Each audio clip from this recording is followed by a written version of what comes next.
Hey guys, Go Geek here. Today I'm going to talk about a theory I've had for a while now which I expanded on in recent weeks, and as you can see by the title, it is about the goddess Freya. Now for all of us who have played and completed God of War, we know it's more than likely Freya will be an enemy in the next game. At least for most of it anyway, as I think we will perform one of two tasks to bring her back to our side. I would love to do both, as I think both can be done in a really cool and interesting way. That's just me being greedy. To start with my original idea, it is based on the death of Baldur. Be better than this.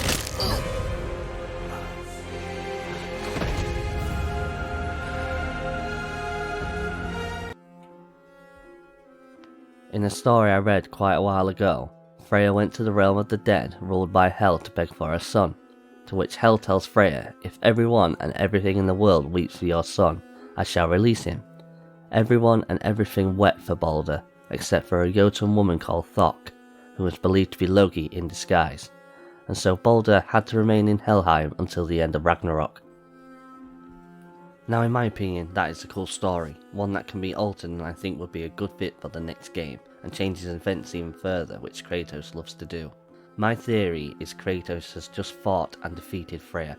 Refusing to kill her for saving his son, he asks if there is any way he can make things right between them, to which she says, the only way to make things right is if Kratos brings Baldur back from Helheim. He obviously agrees, so off we go to Helheim to bargain for Baldur's return, which leads to either having to defeat Hel herself, or do an errand of some sort for her. If those were the choices, then I put my money on the latter, as I don't think they will pit a child of Loki's against Kratos, because I do think they will become allies eventually, unless they were being controlled somehow or corrupted like the Valkyries, where you're forced to fight and potentially kill her or them. Although I will admit it would be hard to see Baldur become some sort of ally, but who knows. The expanded part of my theory involves the boar Hildisvini. Let's remind ourselves of his short story. Does he have a name? Hildisvini. He's been a good friend for a long time. I've never seen a boar like him. You said he was the last in the realm? The last in this realm. He's from somewhere else entirely. Back home he could take any form he liked, but since he came here he's been stuck. Stuck as a boar? Stuck in his mind. His own true nature grows faint in his memory, like a dream, while the illusion feels more real every passing day. I'm not sure I understand. To live. Simply to live in your physical form, day after day. It's hard to resist believing you are your form. In youth, he might have had the strength to rebel, but Hildisvini is very, very old. Without me to remind him of home, of himself, I fear the boar is all that will remain. Well, I hope he finds his way home. As you can see, she says he is struggling to remember who he is, which goes very well with the story of Otter, Freya's lover, who had a wager with a man called Agantir on their lineage. Freya sought out the Giantess Hyndla with the disguised Otter so she could help him learn of his ancestry. She lived in Jotunheim deep within the mountains. They travelled to Valhalla and walked along the river Thund, which surrounds Valhalla.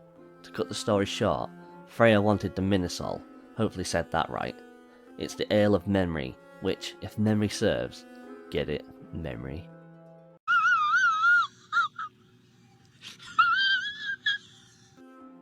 Yeah, it wasn't funny really, but oh well. So what I got from the story, and to put my spin on it for the game, is that the ale could very well be located in either Jotunheim in Hyndla's cave, which gives us a great reason to go back and hopefully explore more, or just outside Valhalla. Now it could be said the Giantess had it on her person the whole time, and that's probably true, but I can't wait to go to these places. I can imagine being in or around Valhalla, fighting off some of the fallen heroes to retrieve the ale from its hidden location, or fighting off revenants and other beasties in Jotunheim and searching the Giantess's cave for it. For all I know, Hyndla might be one of the few giants who survived. She is described as someone who prefers to be alone. Anyway, we get back to Freya with the Minnesol and restore Otter back to normal, thus making things right with Freya again and having a powerful ally and friend. So, two possible ways from the mythology to bring her back to our side, which could bring her some happiness after being on her own for so long. Let's see, shall we? Well, hopefully we don't end up killing her. Anyway, that's all I have for this one, guys. I would greatly appreciate it if you could like and share my video, and consider subscribing to watch my future content. Thanks for watching. Goodbye.